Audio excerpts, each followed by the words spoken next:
shoots are happening, but they're happening still more on the consumption side, the urban consumption side, rather than on the infrastructure and capex side, which the government must lead. And I think even if it's a fiscal stretch out from the 3.8, 3.9 into the 4.3, 4.4 range. You mentioned that there is a slowdown in some economies on a global level.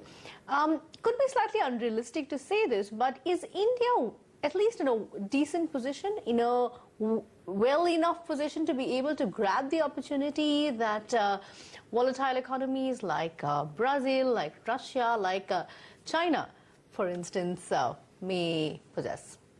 China is a very large economy. China is an 11 trillion economy, still growing in the 6 to 7% corridor. So frankly, the absolute amount of incremental GDP which China will produce, frankly, dwarfs everything else. And I think growing China, strongly growing China, is good for the world, leave alone it being good for China and good for India as well, right?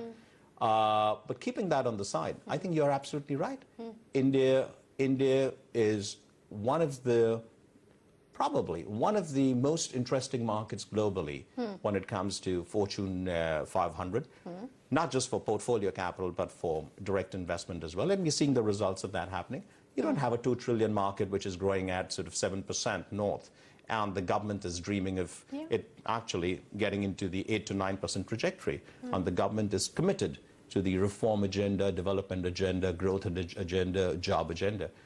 I think it's certainly got headwinds because of global growth, but India does stand out amongst the emerging markets you mentioned as a country where the best is still ahead of the curve and probably not too far away.